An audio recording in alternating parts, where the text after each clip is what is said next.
Watching us signing Maurice Johnson, whatever you want to call it, is dealing them an almighty blow. An almighty blow. And I think I was correct, because it took them until last year to win the championship. And I think part of their problem was that it took them so long to get over the Maurice Johnson saga. Johnston, and he scored! Whatever the motives for the signing of Johnston, Rangers were better off. The last wall of sectarianism had seemingly been broken down, and they were winning football games. Further to that, it coincided with the start of a run of form that would be unparalleled in Rangers history. In 1989, they won their first of what would be a series of consecutive league championships. I think the Graham Souness-David Murray partnership was probably the most significant individual item that's ever happened to this club.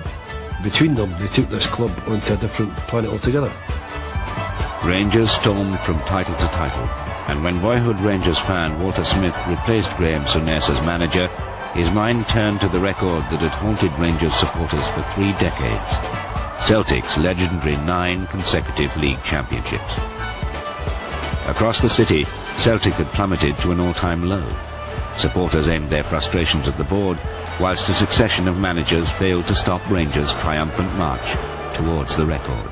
So there were 6 championships down the road by the time I went back there as a manager.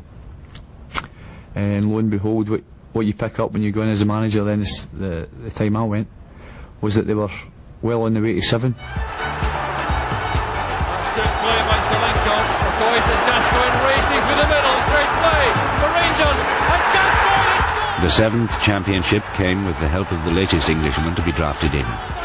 The club that 5 years earlier had never played a Catholic now fielded countless foreign players. As Rangers neared the magical 9th, excitement rose to fever pitch at Ibrox, but at Celtic the pressure was starting to take its toll. And that was a year then that was just unbelievable. You could see people, men that should know better, suddenly trying to put extra pressure on you. The only thing they could see was 9 in a row. They couldn't see where the club was making progress or what we needed to do to make the next stage. Everything was just totally obsessed with that. And it got to the stage where there was nothing we could do because they were just so gaga about the whole thing.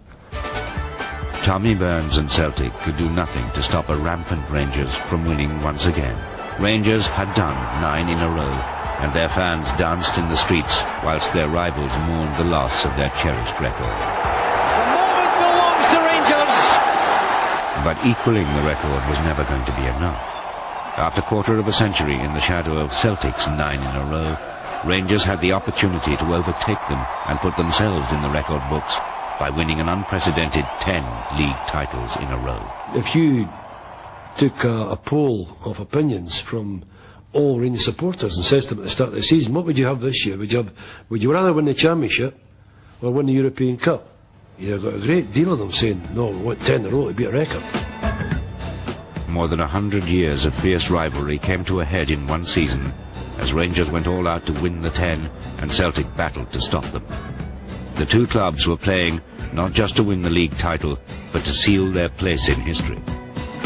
This phrase, 10 in a row, came to dominate the whole of Scottish football throughout the season.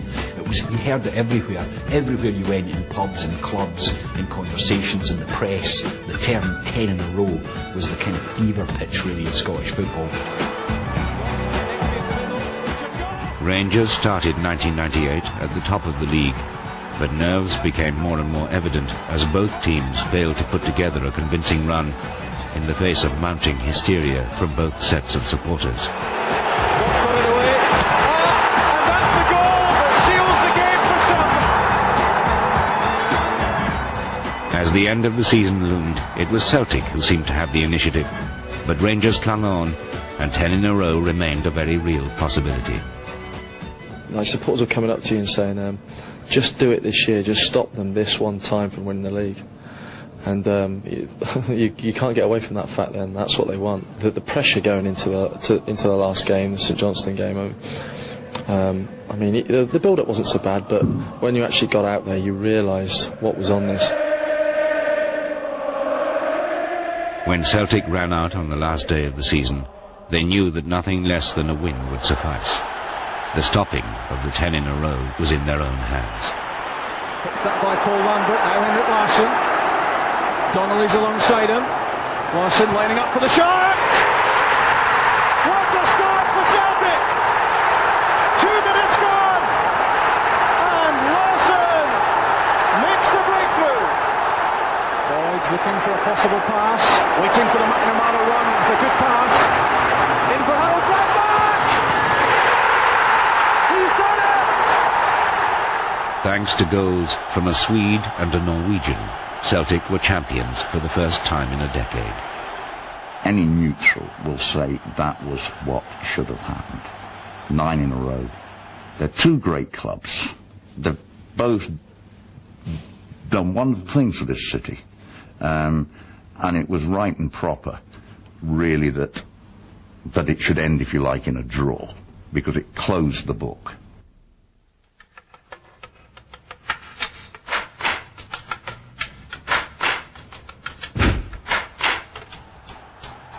This season sees Celtic and Rangers on a level playing field for the first time since the 60s. The teams they field are two of the most multicultural in Europe. Both clubs eagerly snap up players of different faiths or nationality in their quest to enter a European Super League. But whether the fans' attitude towards the old firm will change still remains to be seen. The old firm rival will be there forever, but I do think it will be diminished through a period of time as we move into a European Super League. I believe that we'll be playing midweek European football, less domestic games on a Saturday. It's what UEFA will have to do to keep the clubs happy, but it'll always be there. What they want to do is they want to extend the brand of Celtic and Rangers around the world, to sell merchandise, to sell the concept of the club and all the rest of it. And they want that brand to not be stained by old-fashioned stuff like sectarianism. But curiously, at the heart of that, what is their unique selling point as a brand?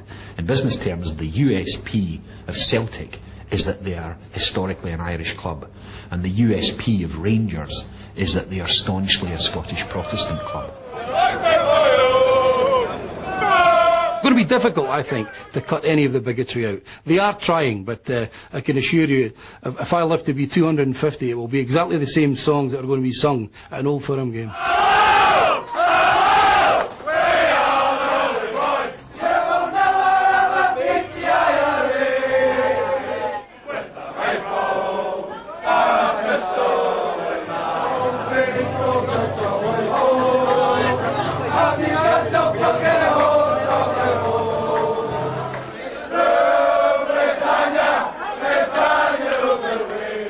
I hope it never goes away, which is a terrible thing to say.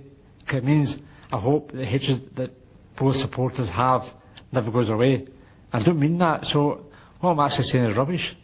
You know, the Old Firm game is built on passion, and that goes away. I don't know what's going to be left. Just an ordinary game. And I can't see an ordinary Rangers Celtic game. You'll never ever change it, because if you do, the football game will become just another game. And they won't allow that. The two sets of supporters won't allow that. If it wasn't there, then what else would they have to do? They'll just love to wind one another up. And if you take away the football, they would have nothing else to do, because it's so important to so many of them. But that was always the thing we try to get across to players, that they have to remember that it's more than just a football team they're playing for. They're playing for a cause and for a people, you know.